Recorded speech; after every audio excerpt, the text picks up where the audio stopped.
we've talked a lot about this in between media this season. There's going to be curveballs coming your way. Hate's a strong word.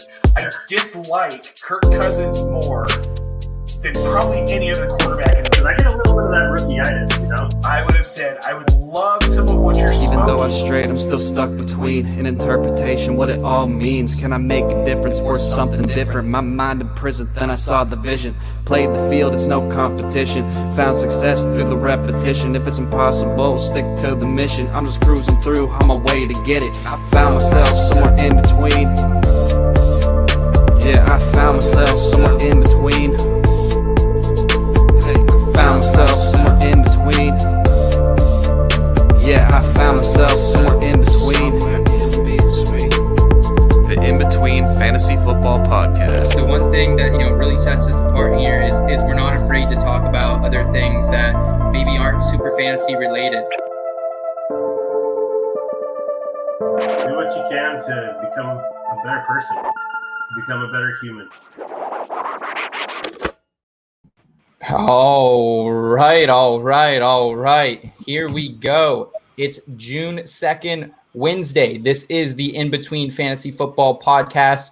For those new to the show today, we're the site over here at inbetweenmedia.com that combines both fantasy sports with feel-good life and lifestyle advice. I'm Seth Woolcock, joined by my two co-hosts, as always, Nate Pulvote, Scott Rainier. Boys, pretty special day today, wouldn't you say? Yeah, I mean, we made it a year, bro. Like, in this industry, getting this far with this show, that's something. Because there are a lot of people that don't even last 6 months. And we've kept it going through a weird off season. Yeah, I mean, speaking of 6 months, that's about how long I've been here. But yeah, in a lot of ways, it still feels like yesterday. Doesn't what it? I mean? It's Yeah. just it's bizarre, but it's awesome. Well, Yeah. Seth, I Hi, still Gary. remember. Hi, Gary. Thanks, buddy. I still remember the reason that we started live streaming. Do you remember why we started live streaming? Yeah, we actually had a podcast glitch, and I think it was back week maybe 5 or 6 last year, Nate. Yep. And I was like, hey, I've been toying with StreamYard. It was like 9:30 at night here, which is 11:30 your time. And I was like, let's do it, dude. We were on the phone, like, let's just go. Let's just go live. And we went live and we recapped our whole show live. And I don't think we ever went back to record it after that, did we? No, we were Nope. stuck. We were stuck from there. Those of you again new to the show, the In Between Fantasy Football Podcast. We've been around. This is our 3rd season. But we were at one point I was a solo act, doing it under my college newspaper, and then branched out and started In Between Media about a year ago. And those of you joining the show tonight, you do know it is our 1-year special. So thank you so much for joining us tonight. Thank you for the continued support this last year. We're going to go a little bit more into the backstory of In Between Media here in a little bit. But tonight on the show, we got a really loaded one for you today. We're going to be playing videos, submissions that Nate and Scott and I have never seen. We're going to be playing them live, and they are from our industry friends, different analysts out there in the community. And they're going to be telling us their sure thing sleeper of the week. Some guys they're targeting in best ball drafts, dynasty drafts, possibly some Scott Fishbowl stuff. Later on in the show, we're going to go into weekly advice and talk about what it means to bring positivity to a space and why fantasy sports and charities and nonprofit organizations go so hand in hand. So we're going to do all that. And then at the very end of the show, guys, make sure you're subscribed to our YouTube channel. Make sure you're registered for Scott Fishbowl 11 because we are going to be giving away a Scott Fishbowl position. So we're very gracious that Scott Fish, he's allowing us to do this. Super thankful for him and everything he does in the community. It's going to be a pretty packed show, boys. What do you think? Yeah, man, let's go. Let's do it. All right. Before we get into the sure thing sleepers of the week, guys, I did want to talk a little bit about our journey, reflect back on the last year. I know a lot of people, when I talk to him, and Nate, I know you have a common experience too. When they learn that In Between Media has only been around since June 10th of 2020, they're pretty surprised. Yeah, they are. What we do is so different. It feels like it's something that would have been around a little bit longer just because of how we do it and how we carry ourselves. And we're very fortunate to have an amazing editorial staff that makes our writing look a ton better, honestly. Cuts out a lot of typos and makes us sound smart. And, we have a team full of people who are passionate about what we do. And it's not just fantasy football. Obviously, we're very passionate about fantasy football. I'm in 7 drafts right now. Right. But also, getting to talk about my life is kind of a big deal. And being able to have that outlet to talk about these things and write these things, and then have people reach out to me after a column drops and say, dude, I feel every word that you said. And now I know in so many things I've written about, I'm not alone. And I felt alone for a long time. Felt like I was the only person that felt this way. I was the only person that had ever gone through something like this. And nobody could possibly understand me. And that's what we do for people. Like we help them understand they're not alone. And it just feels like we've been here forever. Yeah, it certainly does, guys. Those of you who don't know me, I'm 23 years old. I've been in the fantasy sports industry for a little over 2 years now. Got my first stunt with DFF, Dynasty Football Factory. Shout out to those guys over there. I was also doing stuff for my college newspaper when I was the editor-in-chief there. And really before that, guys, definitely went through a lot of adversity in life and, experienced a lot of things. Like you said, Nate, I felt really alone at times, just couldn't really relate to a lot of people. Luckily, I had a great friend group growing up. Hopefully some of those guys are in the chat tonight and, had a great support system. But, a lot of things, kept pushing me and pushing me to want to do something. And the one outlet that was always there was writing. And it really helped me grow from that as a person and an individual. And that's when I started writing Start, Sit, and Seth, which is a column where I combine life anecdotes and I combine life advice with fantasy sports advice. And that was really the foundation of In Between Media. And, the longer I started playing fantasy football, like I said, I'm 23 and I've been playing fantasy football for more than half my life. And the more I started losing and the more I started winning, you pick up these little nuances each year. You learn a lesson, and it's not just championship or bust. And I know we play redraft and we really focus on redraft here on the show, but it's not just championship or bust. There are little life lessons that you can pull out of each season, fantasy lessons you can pull out each season. And really at the end of the day, guys, I feel like some of these experiences that I have in fantasy football translate to life. And that's what we try to do here on the podcast and in our columns is bridge those two together. Yeah, absolutely. Yeah. I mean, for me, you guys know, I was a fan of In Between when I first kind of kicked in the door around here. I was retweeting In Between before I even knew you guys. Yeah. I gravitated towards it because of that dual purpose. But my brother, the Mondays column that I write has been really important because, it is fantastic to put stuff out there and provide advice, help for anybody that might need it. But it's therapeutic for me too, to put that stuff on paper. Because one thing I did when I got here, and it's been really helpful, is, throughout my life, I've had all these issues just like everybody else. And in certain groups of people, I'm like, okay, well, have I told all those people? Okay, I'm not going to tell those people. Yeah. It became this kind of cluster. When I got here, I was just like, you know what? This is a clean slate for me. I'm just going to, from the get-go, all of it. So my brother actually gave me probably one of the better compliments I could expect from my most recent column. He's like, I loved the Tom Brady, Chris Godwin chemistry, working that into the buddy system. But he was like, that column was fantastic if you just remove all the football stuff. Yeah. And I think that's kind of, obviously the fantasy football aspect is really important. But that's kind of the goal. You want that for it to be able to stand alone is great. And I appreciate all the feedback I've gotten with some of my articles. Same thing, Nate. People reaching out saying, "Hey, I felt like you were in my brain." That's great because it's just all coming from the heart.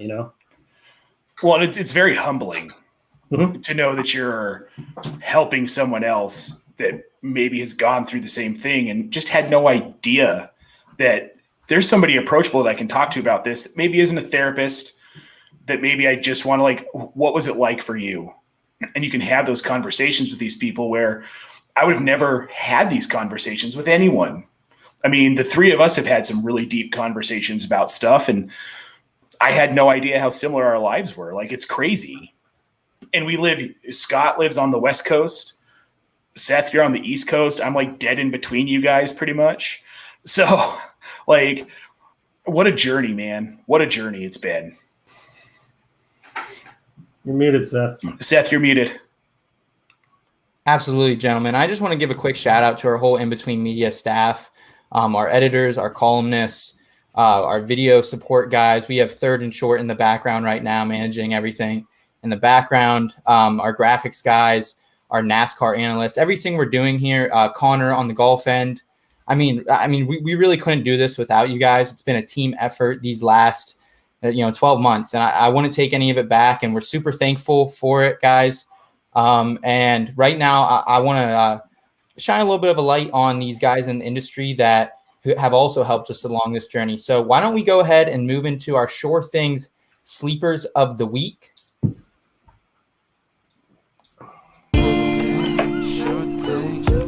It's the Sure Thing Sleepers of the Week.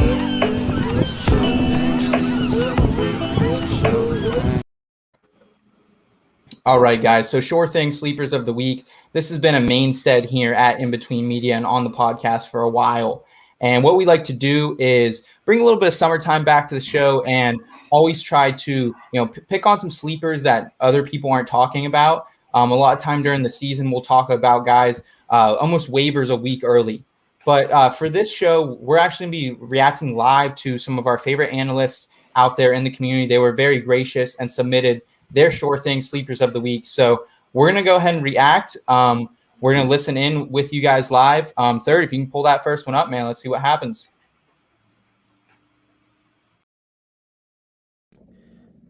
What's up, everybody? Big shout out to the In Between Media crew. You guys are some great people. I love reading your stuff. I love looking at your site. From Seth to everybody there, really fantastic work.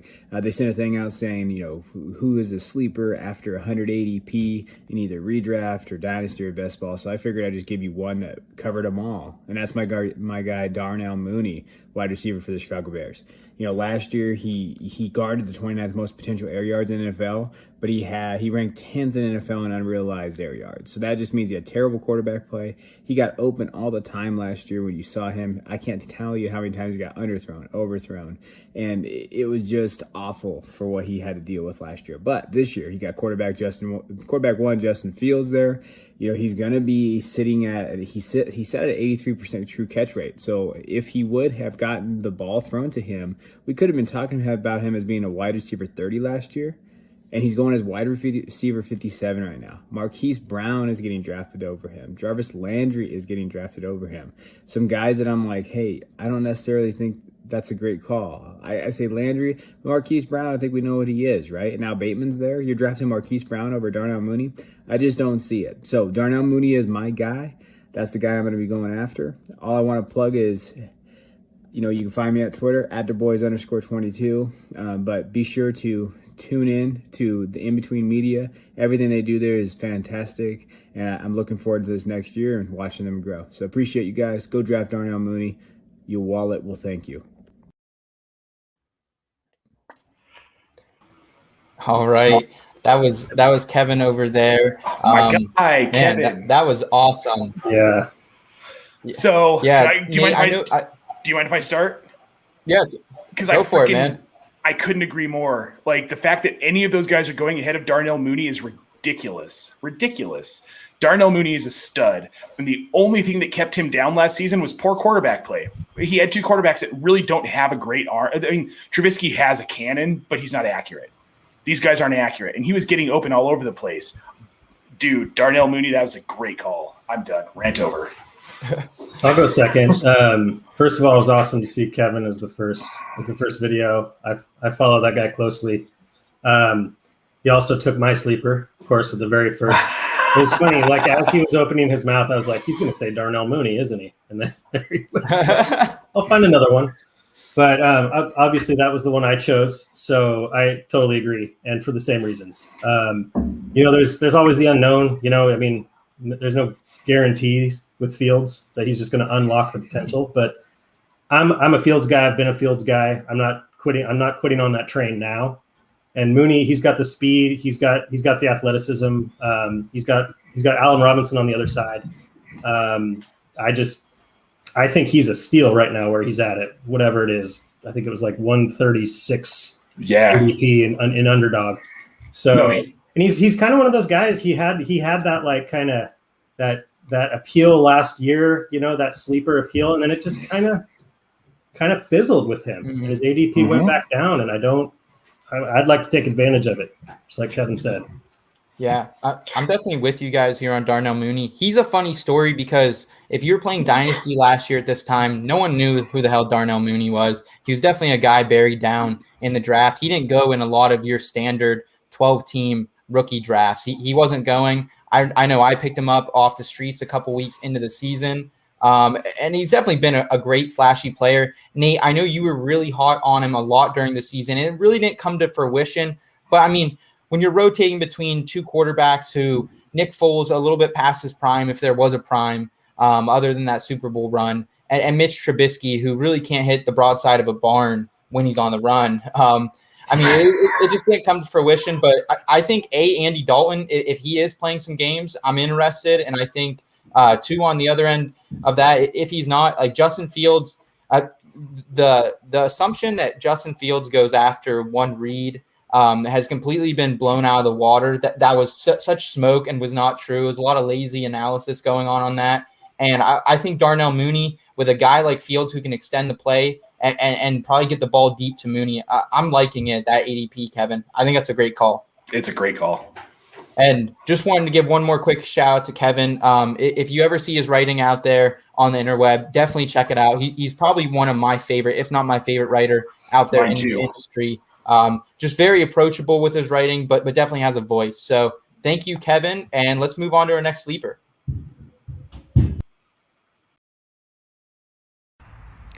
Hi, IB team. It's Jeff at Day Bell Tolls, and I just wanted to say congratulations on a year. I think what you guys are doing over there is really fantastic, and I love seeing it. My undervalued player is Jonnu Smith, New England tight end. Last year, through the first 5 games, he saw 6.5 targets. That made him tight end 5. So much production is driven out of the tight end getting actual targets and being a role in the offense.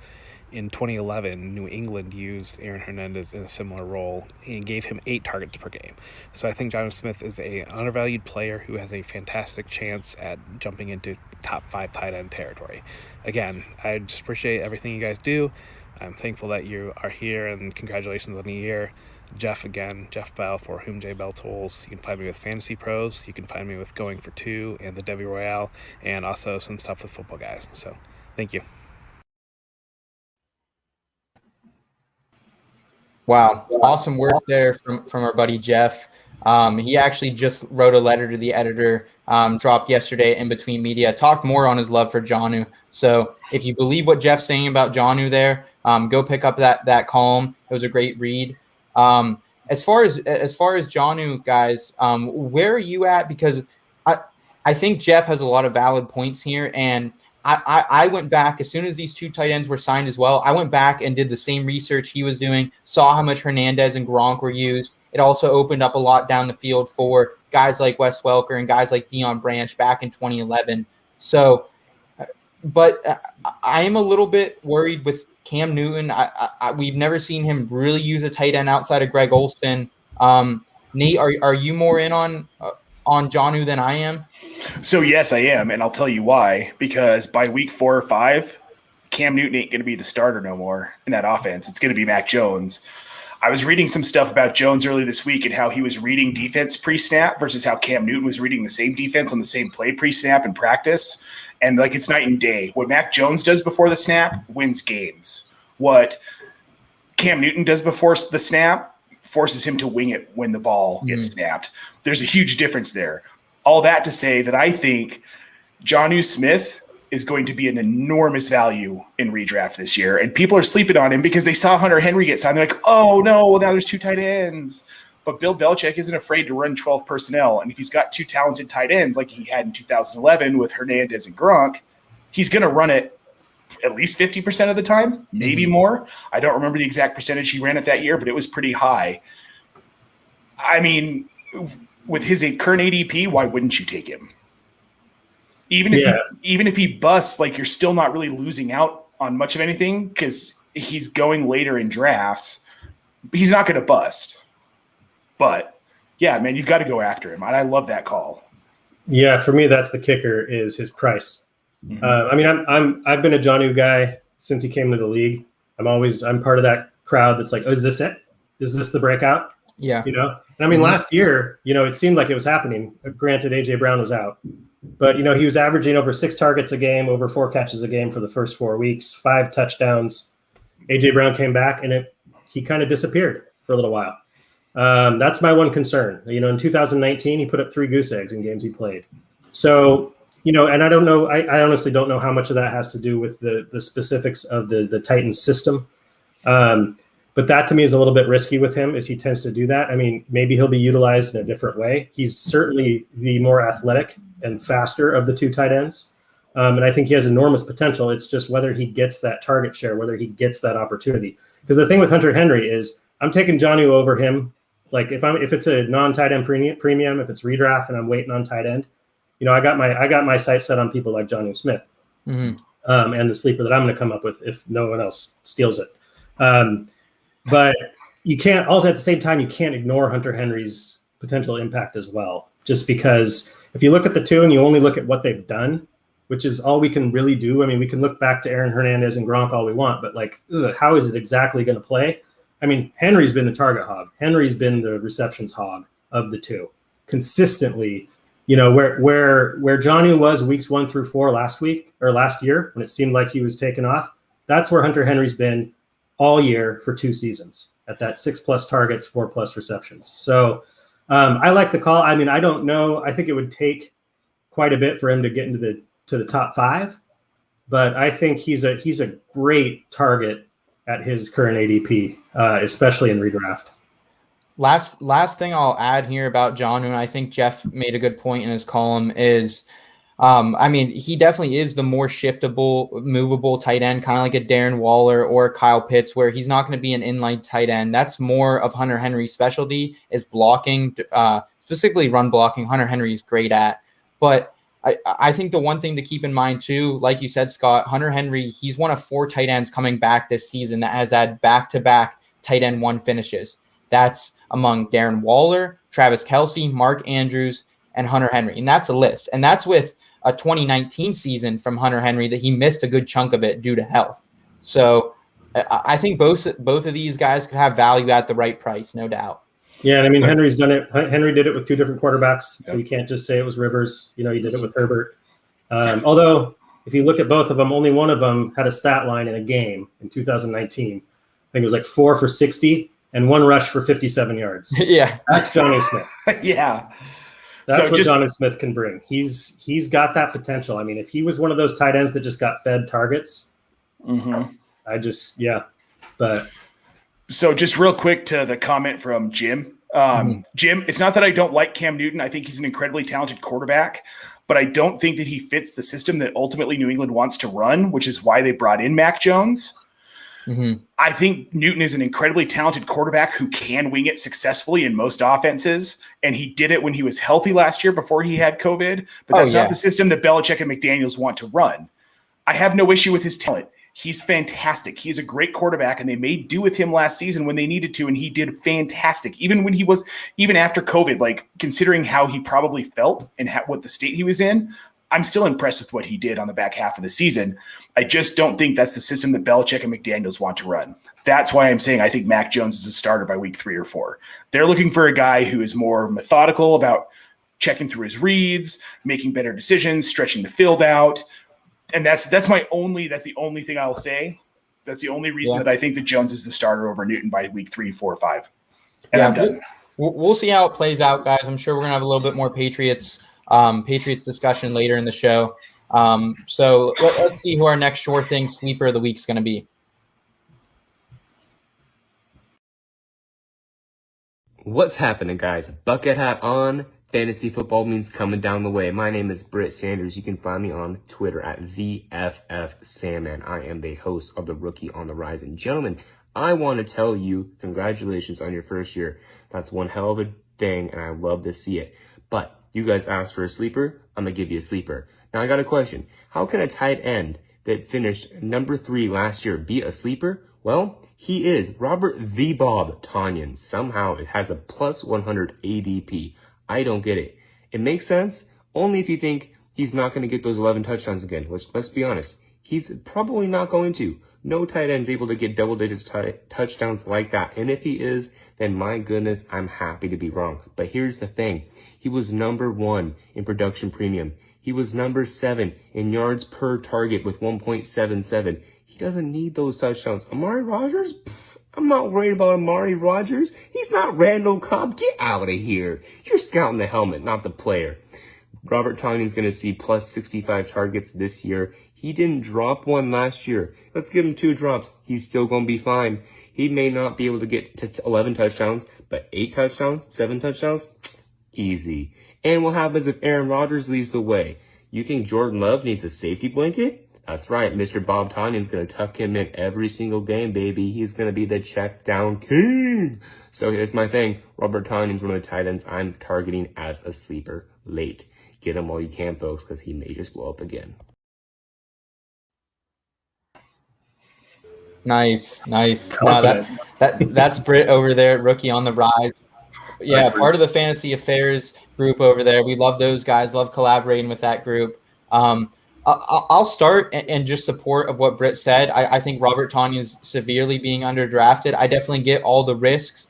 Opportunity did not come, but the fantasy points did come. And I think that's what people are worried about is there was a limited opportunity. But, you think back to last year, guys, this time, we thought Jace Sternberger was the guy. We didn't know who Robert Tonyan really was. So I think Robert Tonyan could be a good value. And I know we don't have clarity on the situation with Rodgers, but I think it's a good chance he comes back. And I think Robert Tonyan is a value, like Britt said.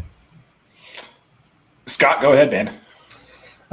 It's funny sometimes to hear those stats after the season. It's like, how is a tight end that was number 3 a sleeper this year? But it's true. I mean, obviously the Aaron Rodgers uncertainty is affecting the draft value of all the skill position players in Green Bay. Yep. People got Devontae Adams out of the number 1 slot just in case Rodgers leaves. But I think Tonyan, to me, he's one of those, especially if Rodgers stays, he's a safe pick where he's going right now. As far as you get past the top 3 or 4 tight ends, and it's the kind of cliche in the fantasy industry. Then it's just a big doomsday dumpster fire after that. It's like that's all well and good, but we still have to draft people after that if we didn't get one of those top 3 guys. I'm a little biased with Tonyan because I picked him up last year in one of my home leagues. Everybody's like, who the hell are you? Who's Robert Tonyan? Then I played him that game. He had 3 touchdowns. And I had already won the matchup when he scored the first touchdown, and then he got the second one and the third one. And it was that Simpsons gif where it's like, stop, he's already dead. So that was nice. But the touchdowns, sustainable, not sustainable. I'm not going to try and make a prediction there. What we're talking about right now is the price to attain them in a draft, and I think he's a value. Yeah, I agree. I think people are looking too much into the fact that Aaron Rodgers is probably not playing there next year. I'm going to say it. He's not playing in Green Bay. Either he gets traded or he retires. That's a hopeful Denver Broncos fan right there. And watch, he ends up in Las Vegas. It'll just crush my soul. But I think people are like all the Devontae Adams takes where it's like, oh, forget about it. There's no way he's wide receiver 1 if Aaron Rodgers leaves. Dude, they still have to throw the ball to somebody. They still have to. And who are your number 1 and number 2 targets in that offense next season in 2021? It's Devontae Adams and Tonyan. That's all there is to it. It's a phenomenal sleeper pick. I love it. Yep. Certainly no complaints here. I'm excited what he can do because, like Britt said, man, what he was able to do with that opportunity, no drops, bringing in every pass consistently, making the most out of his red zone opportunities. There are going to be outliers in fantasy football sometimes that don't really fit the mold as far as the target share you're looking for an elite tight end or wide receiver. And maybe Robert Tonyan's just that guy. So I think he is. Yeah, and this might sound obvious, but obviously I'm going to be more concerned if Rodgers leaves. I mean, what Tunyon last year, he had 59 targets, 52 receptions. That's a ridiculous completion percentage when he gets the ball thrown his way. That's ridiculous. His catchable target rate was around 90%. Man, obviously Aaron Rodgers and him had something going.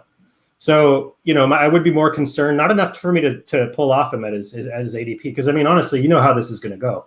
If Aaron Rodgers officially leaves, that ADP is going to, even though people are already factoring that possibility into his ADP, once it actually happens, then it goes down even further.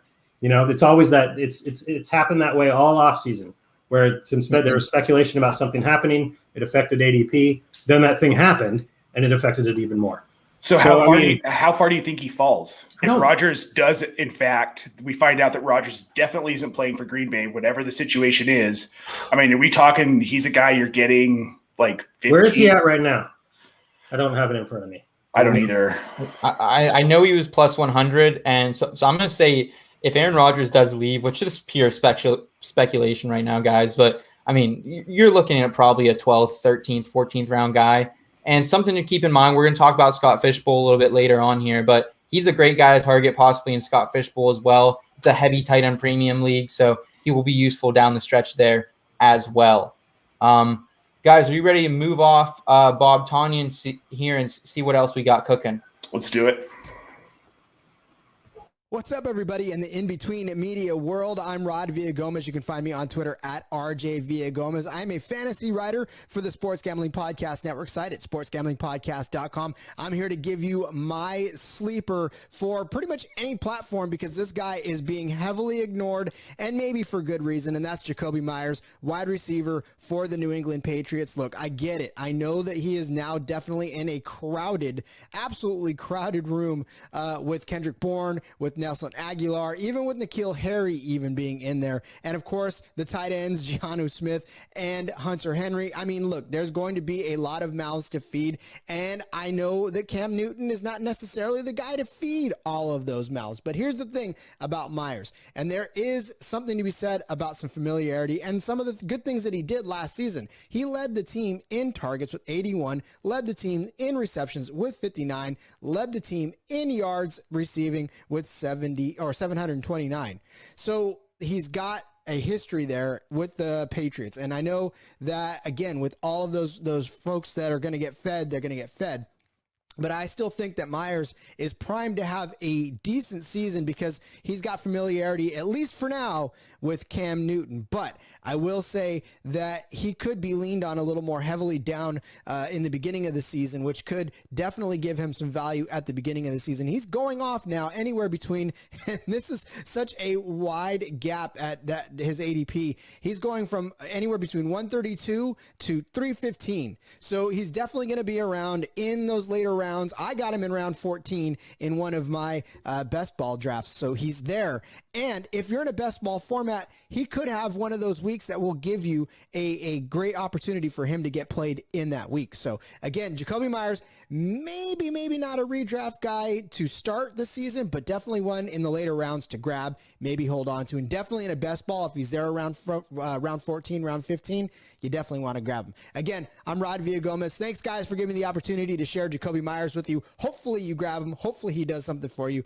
And again, you can find my work on the Sports Gambling Podcast Network. My podcast is there. Everything's there. And you find me on Twitter at RJ Villagomez, social media-wise. It's where I live. So thanks again for the opportunity. Hope to see you guys later. And go Jakobi Meyers. Awesome. Definitely appreciate Rod over there.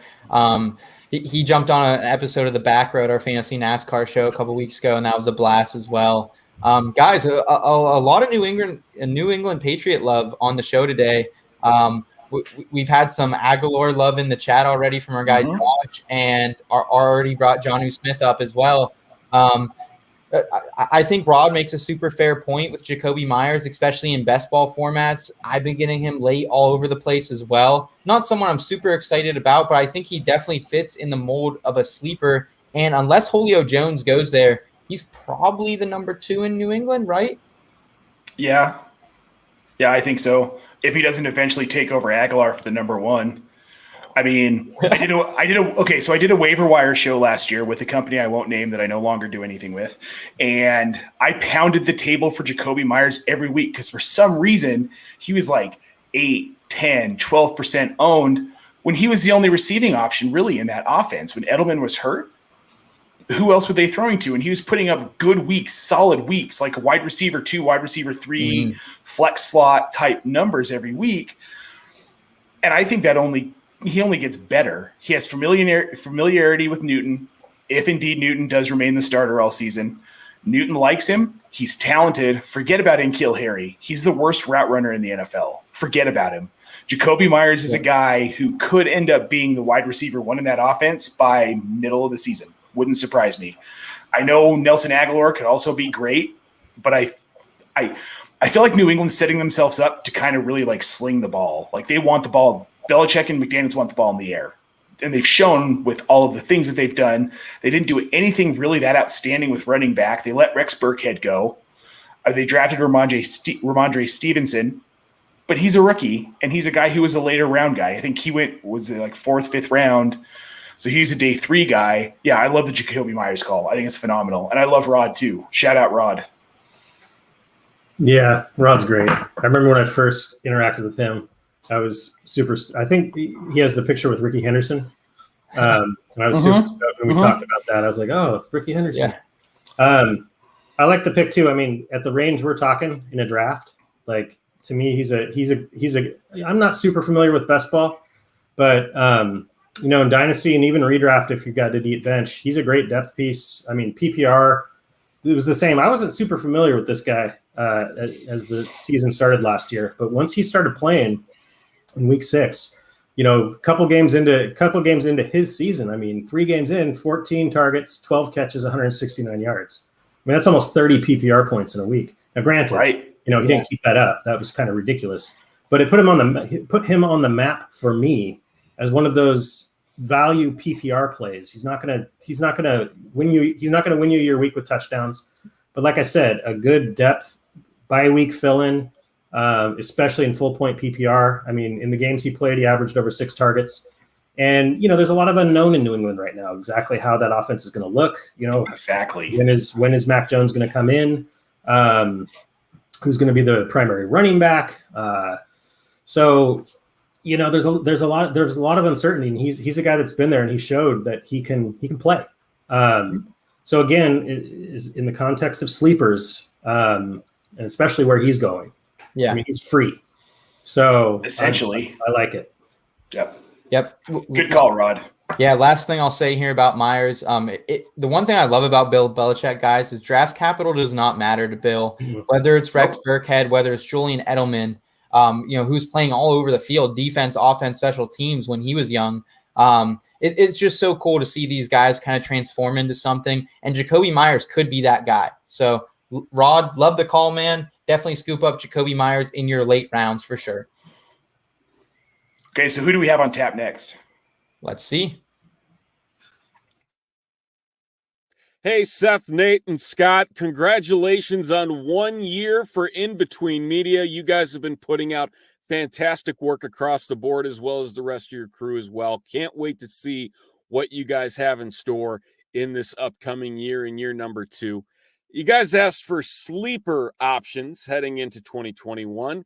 Look no further than the one and only Henry Ruggs of the Las Vegas Raiders. The speed, the subsequent separation from said speed has Ruggs looking up, in my opinion, for 2021. No receiver in the NFL had more separation when targeted. And when you combine that with a 4.3 40-yard dash time, it's just going to spell disaster for opposing defenses. Yeah, you can talk about the hamstrings, the knee injuries, but none of these are necessarily nagging that should affect him too much in his sophomore season. Now, getting a full interrupted offseason to build that rapport with Derek Carr is going to be vital to his 2021 success, especially when you consider that Derek Carr was the second most accurate passer on attempts over 20 yards last season. Really good passer, deep balls, really good at separation, elite speed. It should be a perfect combination for Henry Ruggs' success in 2021. And at his current ADP of 132, he's a no-brainer as a late-round best ball candidate, as well as a buy low option to round out the back end of your dynasty roster. So put me on the train for buying Henry Ruggs in 2021. Thank you guys again for everything that you've been doing. Congratulations on 1 year, and I hope that it is bigger and better than ever. That's great. Steven's my dude, man. I love Steven to death. Love him to death. Great guy. And a great call. Yeah. Thank you, Steven, for the kind words, man. Definitely hope this year is even bigger and better than year one, but it's hard to believe that it could be. So thank you, everyone, for the videos. Here discussing Henry Ruggs, guys. It's funny. I was on an episode of Front Yard Fantasy a couple weeks back, and we talked about, would you rather have Nelson Aguilar as the best late wide receiver or Henry Ruggs? So starting out here with Ruggs, guys, I'll be honest, I was fading him coming into the offseason. I didn't know what was going to shake up there in Oakland. I didn't know if Aguilar would come back. I will say, but I don't want to roast Henry Ruggs. I've done that enough. I'm just going to leave it at this. There's been talks recently that the Raiders have gotten offers for Julio Jones, but they need to give up Henry Ruggs, and they won't do it. So obviously they have big plans for him. Does that ever mean a lot in John Gruden's system? I don't know. As a sour Josh Jacobs owner from last year, I'm not really sure. What's your guys' take here on Henry Ruggs? I remember that episode of Front Yard Fantasy because I think somehow in the comment section I just ended up disagreeing with everything you said, Seth. Yeah. But we're talking about sleepers here, so I don't really have a strong opinion one way or the other on Henry Ruggs, to be honest. I agree with what Steven was saying, and I think the potential is there, and you have to be careful with these sophomores, especially with what Justin Jefferson did last year, to not bury them too early. It's the same with Jalen Reagor, Henry Ruggs, even Jerry Jeudy, even though he's starting to climb in people's ranks again. But again, talking about what we're talking about, whatever, I think it was 132 overall. Yeah. I don't have an issue taking a flyer on Ruggs and seeing what happens at that spot. Now, I will say somebody we already, at least on underdog ADP, back-to-back in the ADP are Ruggs and Darnell Mooney, just to give you an idea. In that scenario, I'm taking Darnell Mooney. Same. But I'm not on the Ruggs is terrible train. I'm also not on the Ruggs is the next coming of Randy Moss train or anything like that. But he's the type of upside play I have no problem stashing on my bench after, once you get into the hundreds of the ADP. So my thing with Ruggs, it's not a talent issue because the talent's there. 100%. It's there. My issue is the John Gruden offense and how he runs it and how he's running it with Derek Carr. And if they're not going to make a change at quarterback, I'm not that high on Henry Ruggs. The talent is there, and everything that Steven said is correct. I mean, the dude creates separation. He gets downfield. Derek Carr has a great deep arm, and when he actually used it last season, we saw that, and we saw Vegas do well when they aired the ball out. The problem is they don't do it often enough for a guy like Ruggs, for me, to be someone that I'm going to grab unless Gruden changes up that offense. But have we ever seen John Gruden change up? And I feel like he's still running the same offense he ran in Tampa Bay with Brad Johnson and Mike Alstott in 2000. Yeah. It just doesn't feel any different to me. Yeah, he's going to give 20 carries a game each to Drake and Jacobs.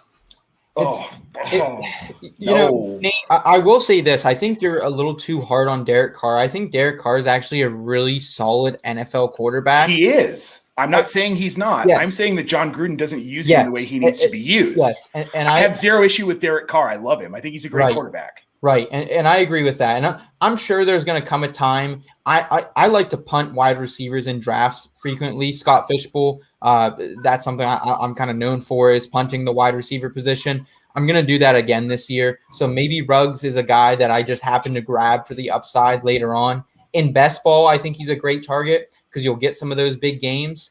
My main concern with Ruggs, though, is we don't know who's going to be opposite of him right now to draw any coverage off him. Obviously, Darren Waller, he's a threat. They don't use Jacobs in the pass catching role enough to make him a threat.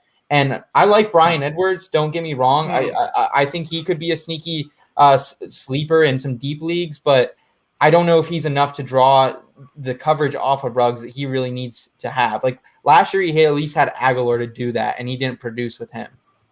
Well, but I don't think Ruggs needs coverage pulled off of him. I think he can beat any coverage. I'm not worried about that. It's like how I feel about Jerry Jeudy. Double cover him all day. He's going to beat you anyway. Same thing with Henry Ruggs. My issue is that the offense isn't tailored to making Ruggs a fantasy relevant wide receiver, even as a sleeper, which I hate. I hate it because I want him to be a thing, but I just traded him away in Dynasty because I just don't see it. If John Gruden is going, he got a 10-year contract after being out of the league for what, 12 years, 13 years? I mean, everybody's shitting on Tim Tebow for being gone for 8, but Gruden was gone for 12. And you're like, oh, but he's football Jesus for the Raiders. I don't see it. And Gruden is my only issue with the Raiders, aside from the fact that I'm an enormous Bronco fan and have hated them since I was born, is that Gruden that offense it's not dynamic. And a guy like Henry Ruggs needs a dynamic offense, and he's not getting it. Same thing with Derek Carr. Yeah, I can pull up the Gruden countdown if you want. The website where it shows how long until his contract's up and how much money he's making every second. Have you seen that? I have not. I'm sure it's ridiculous. It's pretty great. I mean, all this changes, obviously, if Aaron Rodgers ends up in Las Vegas, which is there's a chance that's where he ends up going. Please, God, no. No. I know. I'll quit watching football. I don't want it specifically for that reason. I don't want it to happen, Nate. But yeah, I mean, it's. I almost wait. Like you've been saying, I wish he was in a different system, with a different quarterback, just so we could see that talent. Because, oftentimes what happens is it may be like this, where the system isn't really set up for him to succeed, but the consensus becomes he just sucks. Yeah, he's a terrible wide receiver. It's like, well, that might be true, but again, it's such a what have you done for me lately that I'm not willing to bury him yet, even with John Gruden at the helm. Yeah, give him one more year. We'll see what happens. I think that's a lot of great sleepers across the board here, guys. I know we had some sleepers tucked away too, but I know we have a lot of other great content to get to tonight. So why don't we go ahead and move forward to our weekly advice segment?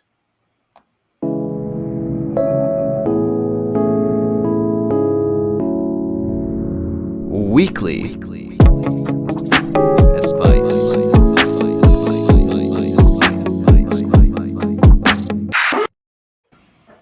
All right. Shout out to our boy, Nate Miller at Ism for those drops. Appreciate him. Always hooking us up with good tunes over here in Between Media. So guys, in weekly advice, what we like to do here, this is a good point for us to kind of merge our life advice and lifestyle advice with our fantasy sports advice. And today, my first question for you guys, one thing that we really have strived to do since In Between Media launched last June 10th was bring positivity into this space. And I know a lot of times that we get a lot of flack. I know a lot of times people come at us, and not just at us, but in general, and they don't really like the positivity in the community. They think it's a little overdone. Guys, what's your advice for listeners out there to bring positivity into whatever community they're in, whether it's their physical neighborhood and community or whether it's their space on the internet or whatever it is? What's your best advice for them? So do you mind if I start? Go ahead. Mine's really short. Bring more positive people into the live stream, I think. Doesn't that sound like a good idea? That does sound like a good idea. What do you think? I think we have somebody really super positive and super awesome that everyone loves, and I'm so excited dropped in with us. Cooter! Hey. What's up, what a surprise. 2 nights in a row, you're live with me. Yeah, that's true. That's true. Are you tired of me yet? No, I'm not at all. Never could be. Well, could you talk to Jen about that? Because, well, you know how it goes. Y'all probably don't get sleep. You have kids, so. No, that's very true. Tired of everyone and everything. Thanks for hopping on with us, Cooter. Yeah. And yes, it's always time for At the Drive-In, J. Ray. Always time for At the Drive-In. I think this is the first time I've shared a screen with you, Cooter, since the holiday party. Since the epic holiday party. Yeah. That party was epic. That was epic. Changed everything. Like literally half a year has gone by. It's insane. It's insane. Those of you unfamiliar with Cooterdoodle, she's an awesome person in the fantasy sports industry. I know we might have some friends and family from back home. Cooter, why don't you introduce yourself a little bit to our audience tonight? Tell them where they can find you, what you're up to. You can find me on Twitter at Cooterdoodle. You can subscribe to my YouTube, which is Cooterdoodle, and please don't take anything I say seriously. I'm just here to have a good time. Awesome. That's about Awesome. Thank you. Cooter, so we were just having a discussion on how we bring positivity into our community, whether it's our physical, at home community, our neighborhood, or whether it's, our place on the internet. Why don't you talk a little bit about, you always try to bring positivity, whether that's through humor or some other aspect in your content. Talk a little bit about that, if you would, please. Yeah, I mean, I think life is pretty serious. It can be hard. It can be tough. And so for me personally, I use humor a lot to kind of escape that. And because for me, it's kind of like a medicine to do it, but also to receive humor. So like people like you guys making me laugh, that makes me feel better. So I try to do the same thing.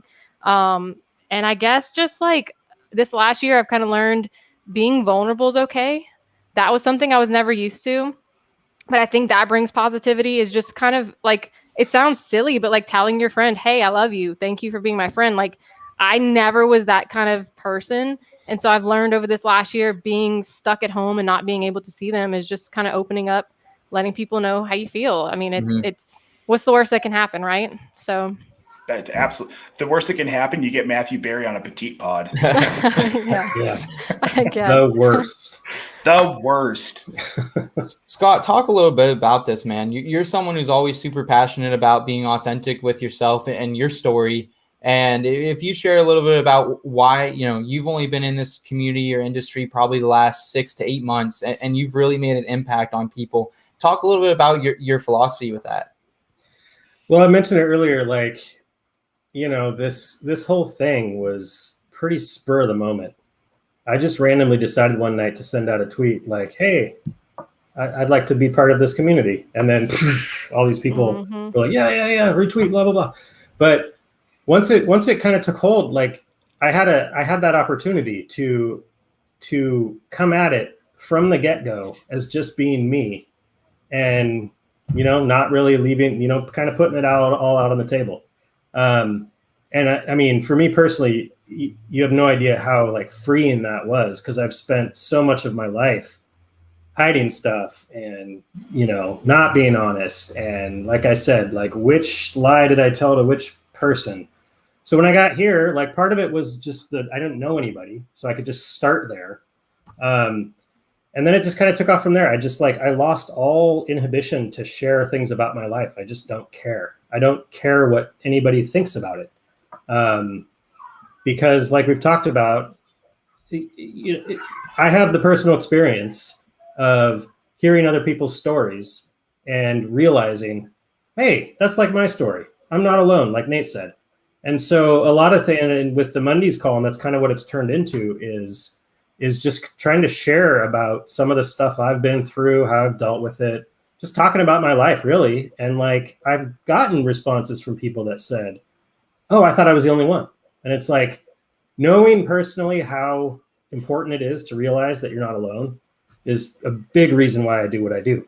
I am exactly like Cooterdoodle in that I also use humor and laughter, anytime I can. I mean, if you think about it, like one of my strategies with my kids, if it's going badly, is to try and make them laugh. Because when you're laughing, you're not upset anymore. You might get upset when you stop laughing, but for that moment, you're not. Yeah. And so that's that whole thing with humor and comedy has been with me forever. Like I've watched enough TV and movies now to where my like sarcasm and movie quoting and stuff is kind of almost subconscious. But to me, it's extremely important and helpful because like Cooterdoodle said, I mean, there's a lot of serious crap going on out there. Like there's enough to take seriously in all of our lives. So I like to goof around as much as I possibly can. Thank you. That's the way to do it, though, man. Like, laugh, like the cheesy, so fun.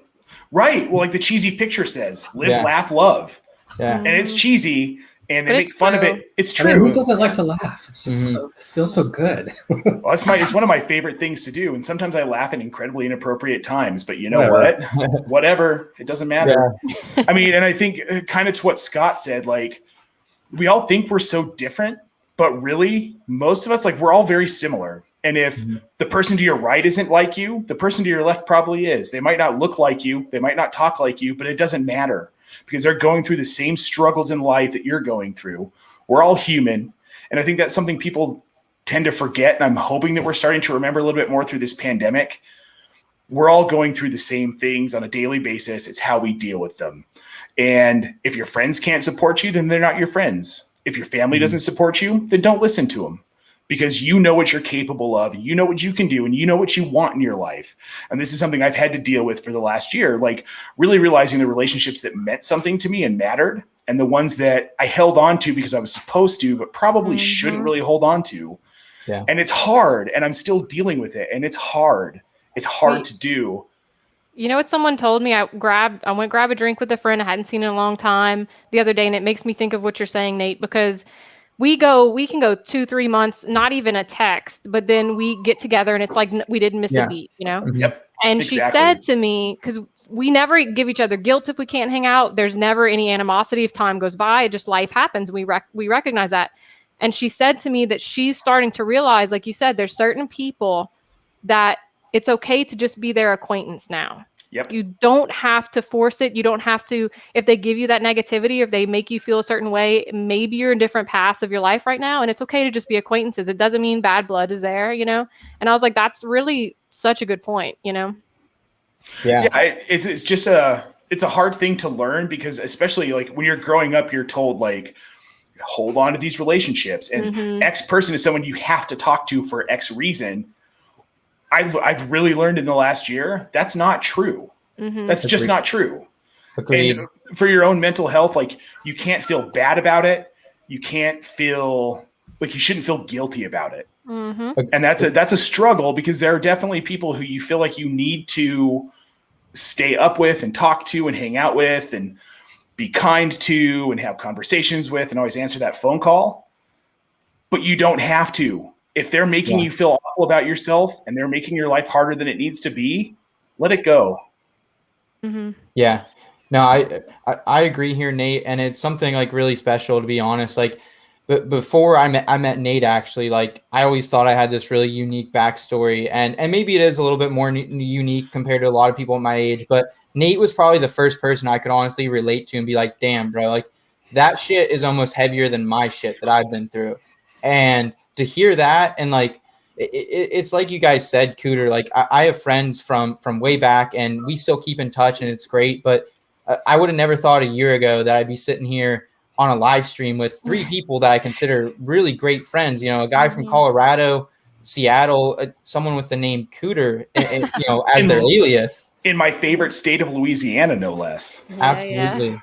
Absolutely. So it's definitely a wild ride, and we appreciate everyone hanging out with us as we continue to try to shed a little bit of positivity in the community, whether that's, you know, through our columns, through our podcast, through our YouTube series. We're going to continue to do that here at In Between Media. Also, another big theme of the night, guys, is charities and nonprofits. And this is something we've been really passionate here at In Between Media about. And it's something very passionate that Scott Fish, the creator of Scott Fish Bowl, is very passionate about as well. And over the last year, this is my second year in the Scott Fish Bowl, I really took to heart what Scott said in that first letter, and that, you know, whether you can make a charity donation or whether you can turn your league into, you know, donating a portion of the profits. Whenever I'm a commissioner of the league, I'm only a commissioner of one right now. Like that's something I want to continue to do, is donate a portion of that winnings to charity. And that's something I highly recommend all our listeners and viewers tonight doing as well. But guys, can you talk a little bit about kind of the need for these nonprofit organizations, these need for charities, and why fantasy sports kind of goes so hand in hand with it? Well, Scott. The need, I mean, is blatantly obvious to me. There's a lot of people out there and a lot of causes that need support.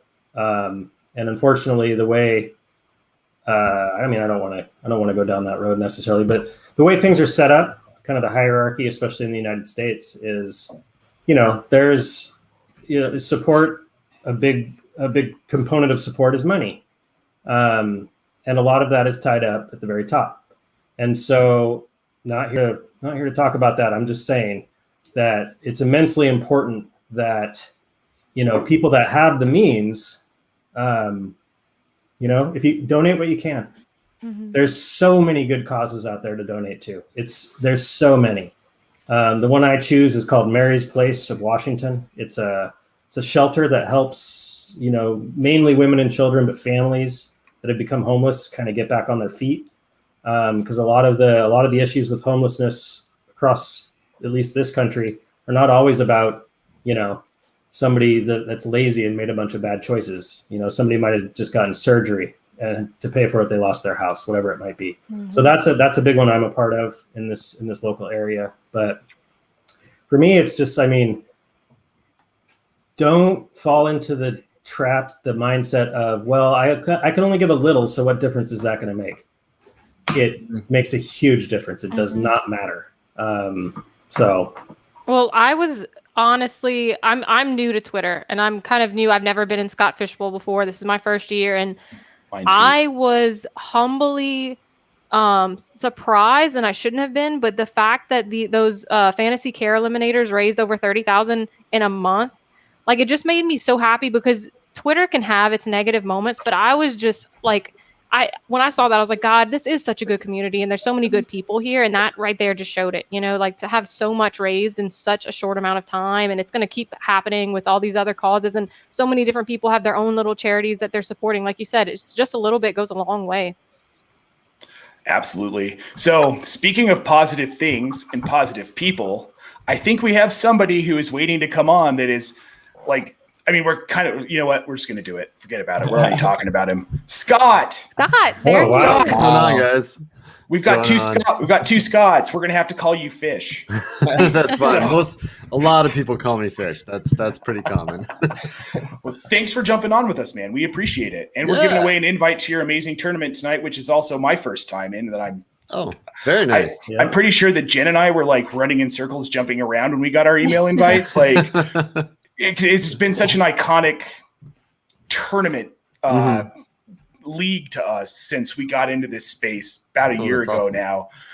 And I remember seeing all these tweets and people talking about the drafts and like, what is this Scott Fishbowl thing? Like, who is this guy? Like, what is going on? And when I kind of finally started to figure it out, I was like, this is not only is it a cool tournament with crazy scoring that I'm still trying to wrap my head around a little bit. I can't wait. But what you do, the way that you highlight charity is so incredible. And I know you hear this all the time. Watched you on Open Bar last night, talk about it a little bit. We actually had that Open Bar up on our big screen in our living room watching you guys. Oh, nice. It was a great show. But what you do in this community can't be understated.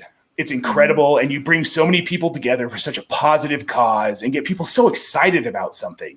Like, it's incredible.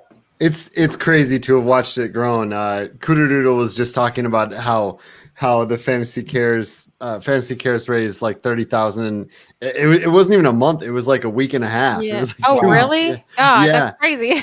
Yeah, it was like 10 to 14 days. That's incredible. God. Which is insane when I sometimes think back to how insane this journey has been, that for years I would go on podcasts and radio shows, and you've probably all heard me say this, that I would tag the end of every show with that give a donation from your league. And even 5 or 6 years ago, something like that, the Toys for Tots drive we did raised $800. Wow. And there were no other charity tournaments at all in existence. And just 5 or so years later of pushing it, 6 years later of pushing it, now we're like 30,000 in a week. And I'm sure the podathon in a 24-hour podathon it raised over 40,000 last year. Yeah, it's so, incredible. I mean, combined Fantasy Cares might go over 100,000, but that doesn't even count. Like, I've been pushing people to donate to whatever charity they want. That doesn't even count all the people donating to different charities that they want to. It doesn't count all the other charitable tournaments. Like, this industry went from a place that really wasn't big on giving to 6 years later, here we are. And now it's such an important part of this community. And I think it's brought us together, because I think not just Fishbowl is like bringing people together for networking and community, but I feel like people just want to be part of something that's bigger than themselves, and they want to be part of something that everybody else is a part of. And I think that's what led to this massive expansion of growth of philanthropy in fantasy football. You know, it's pretty awesome to watch, for sure. I mean, how much do you think the pandemic has kind of revved that up for people, especially coming into this current season that we're coming into, where we're almost on the back end, but we've seen all the bad stuff the last 14 months? Yeah, I think it brought it to the forefront, for sure. And a lot of things, some things that people don't realize with it last year is that, like, I know a lot of people that work for nonprofits and stuff like that. And I talked to enough people last year that a lot of charities were actually really, really hit because the events that they normally put on, they could not put on last year. So they had to try to make it happen in other ways. And, but I do think that something like we've gone through for the last year really put it in the forefront of people's minds, and maybe that did give it a boost. Hey, I need to jump in real quick. I hate to interrupt. I have to relinquish my setup for a PTA meeting for my wife. So real quick though, but Scott, it's really nice to meet you. And finally, nice to meet you too, man. See this other Scott everybody keeps talking about. And I really, really appreciate everything you do. I wish I could stay on, but my wife's the PTA president somehow. Ooh, so she gets the room now. So anyway, she's the boss, clearly. I'm going to duck out. Thanks everybody in the chat. Scott, thank you so much. Thank you so much, Scott. You can check out his latest column on In Between Media. The Mondays just dropped on Monday. Give that a read. Scott, while we have you here, man, we're actually in the middle of our weekly advice segment. We're talking a little bit about positivity in the community. And I know sometimes a lot of people say, like, I've seen the tweets, I've heard on podcasts, keep the life stuff to yourself. Like, I just want the knowledge. I want the analysis. Can you talk a little bit about bringing positivity to the community and why you're such a big proponent of that? Yeah, I don't agree with that. Just bring the analysts, just bring the I feel like everybody has their own value propositions out there. And sometimes that's humor, sometimes they're hilarious, sometimes they're like, for me it's more my family life that just I feel people connect to it. The way I choose to live my lifestyle, and I feel like you can get analysis from anybody out there, but you find analysts that you start to connect with and want to support and find interest in checking out their work because you've connected with them on a different level. So, I mean, it's not a business reason that I put my life out there, but I feel like it's been good for what I do because people can connect with me.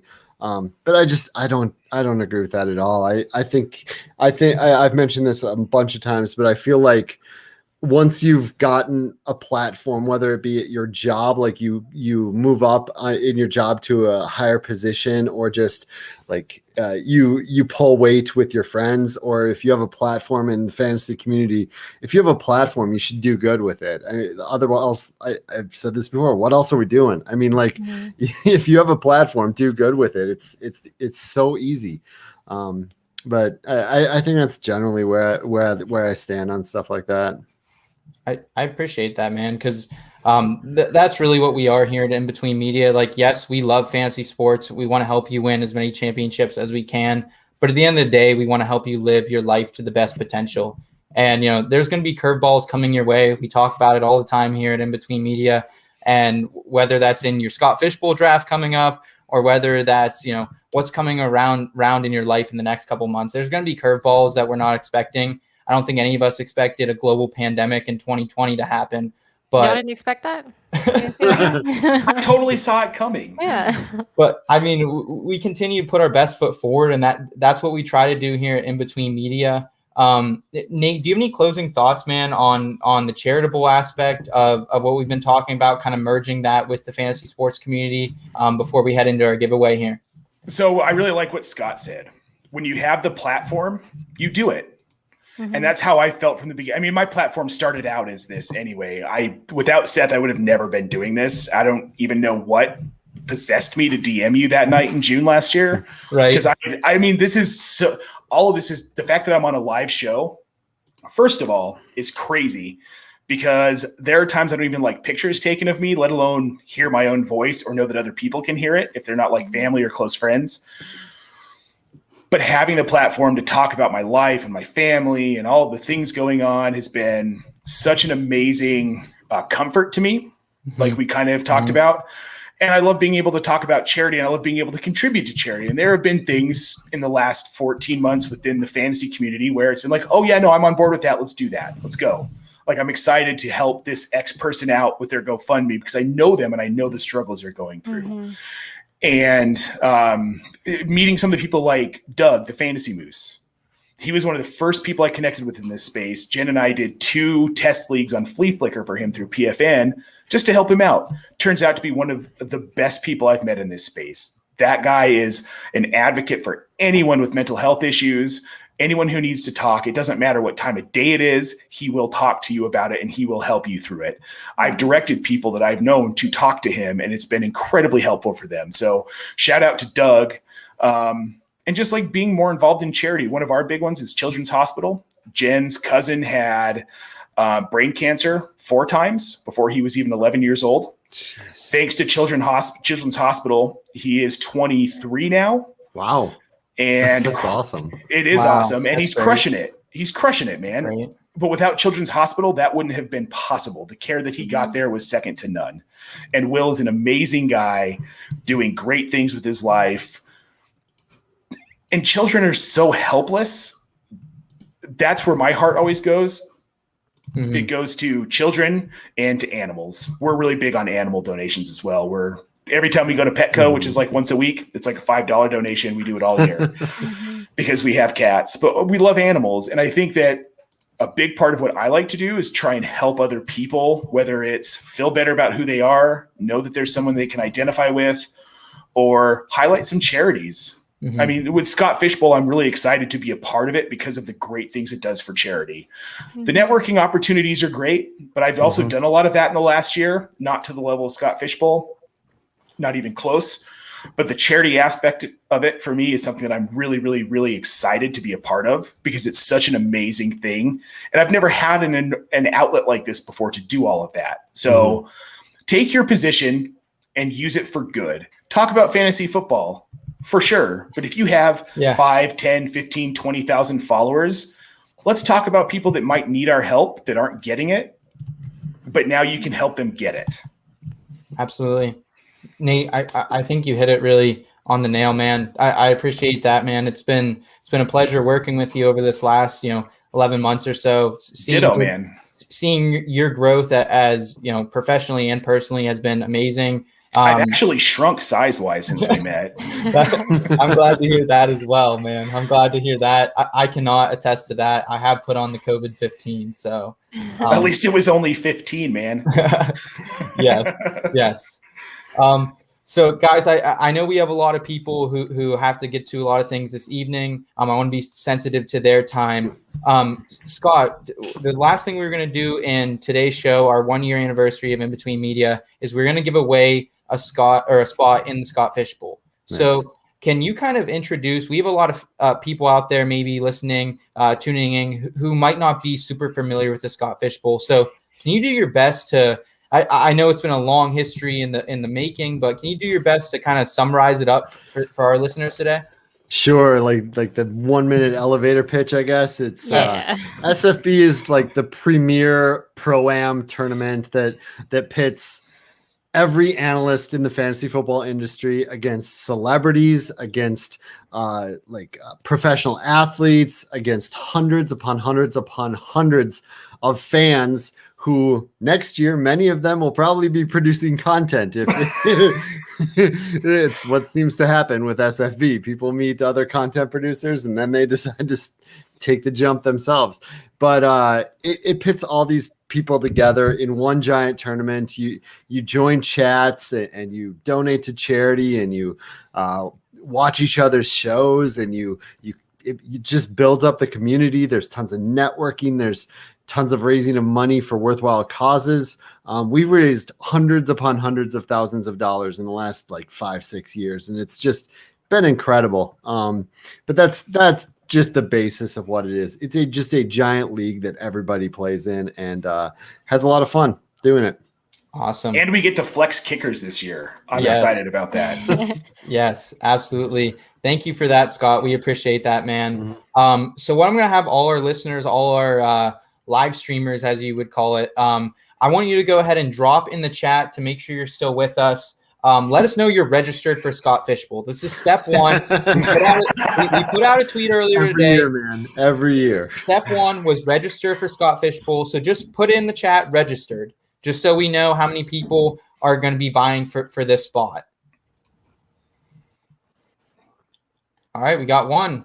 We got two. Got to give them time to get their thumbs moving, you know? All right, gotta warm up their thumbs. I feel like that sometimes in some of the group chats I'm in with you, Cooter. They go off so fast. Like, I have so many things to say, but I can't. I know. Especially there are two particular people that I can't catch up with in any chat I'm in with them. Steffi Smalls. Yeah, can't catch up. And Dave Kluge. Man, they must just be doing talk to text, right? I think you just get good, you know? Because you remember the phones where you had to click 4 times for the letter R, but you got good, and you remembered which ones were the triple clicks and the double click. It just becomes habit, I guess. All right. So you're telling me I just need to practice? Yeah. You're just not. Got it. Just believe in yourself. All right. Looks like we got 7 people registered watching live with us. All right. There's an 8th. We got an 8th coming in. All right. So we have 8 people right now. Give it another 30 seconds, guys. I hope you were registered beforehand. Scott might be looking you up right now as we speak. All right. It looks like we have 8 people today. I want to start with a very basic trivia question about the Scott Fishbowl. Who was the first Scott Fishbowl winner? This is someone. It was under a different name at the time, I will say that. But who was the original winner? It's someone we all know. I think if you've been playing fantasy football for any time within the last 3 to 5 years, you probably know this guy. So go ahead and drop your answer in the chat. And we're gonna take the first 3 correct answers and then move forward. Got it. All right. Looks like we have. Oh, it's narrowed down. I'm so nervous.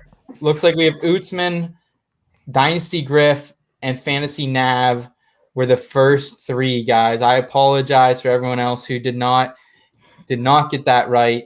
Fun fact: this is not a trivia question. Anyone know what university Mike Clay went to? I do not. Scott, any idea? I don't. Kutztown University is actually a small Pashy school, a state school here in PA. I've been up to it a couple times, so I have a little bit of a connection to it with it, going to a small state school in PA. So shout out Mike Clay, shout out Kutztown University. # not a sponsor. Yet. Okay, next question for our 3 remaining people. What is the main charity behind Scott Fishbowl? It is Scott Fish's charity. First person to get this in. From those 3? Yep. We're going to take that. All right, there it is. Looks like Dynasty Griff was Joseph, my homie. Shout out. Joseph had the fastest fingers. Ootsman, Fantasy Nev, Chris Udovich, Chris Cummings, everyone else, Gymnastic. Thank you guys for playing. We appreciate all the input. Congratulations to Joseph Griffin. He's a guy we know in the community, know and love him. So congratulations to him. Scott, any final words, man? Thank you so much for gracing us with your presence and a Scott Fishbowl invite, man. Thanks for having me. No, I don't really have any final words. I think I've said everything I felt I needed to say. I feel like everything I've said has been said about 1 billion times, and people are pushing it on their own now. So I feel like I don't need to quite as much anymore. Just thanks for letting me jump on here really quick. Just to congratulate, I guess congratulations on 1 year. That's pretty awesome. Thank you. That's what I'll say. Before Scott goes, just make sure everybody that you drop some pickles in his chat all the time. He loves pickles. He's very obsessed. Dear so Lord. it's like a pickle GIF, Let him know your favorite brand. Something like that. Did you just call it a GIF? That's what I say. I say GIF. I do too, Cooterdoodle. Okay, good. You're not alone. I don't like GIF because it sounds too much like gift. And so I like GIF. I say but GIF. GIF is a peanut butter. Yeah. I mean, I can be swayed. We'll see. We'll talk later. Yeah. All right. Nate, any final words, man? We've done it. In about a week from now, it'll be officially 1 year. In Between Media has been launched. Any final words, man? We did it. I'm very proud to be a part of In Between Media. I'm very glad that this is where I landed when I decided I wanted to get into this industry a year ago. This has been great. I'm stoked it's been a year. And seriously, we have a show where we have Cooter and Scott Fish on. Like, yeah, look at us. I'm stoked. And I'm looking forward to the next year. The next year is going to be awesome. We have our schedule's great. I'm looking forward to continuing to put out the content, looking forward to Scott Fishbowl, and be kind to each other, as Ellen would say. Thank you. Thank you, Nate. It's been a pleasure working with you over this last year. Thank you, Scott. Thank you, Cooterdoodle, for joining us today. Thank you to everyone who's been tuning in, whether you're on YouTube, Facebook, Twitter. You guys know where to find us by now. We're at IBT_media. We're going to continue to combine fantasy sports and life and lifestyle advice for you guys in the feel-good variety over this next year. I feel like we really hit the pinnacle tonight having Scott Fish on. So very appreciative of that. But guys, until the next time, we'll be back in 2 weeks. You can check out the audio version if you want to listen again, relic and everything we said. But until then, guys, I'm Seth Woolcock, and keep it in between.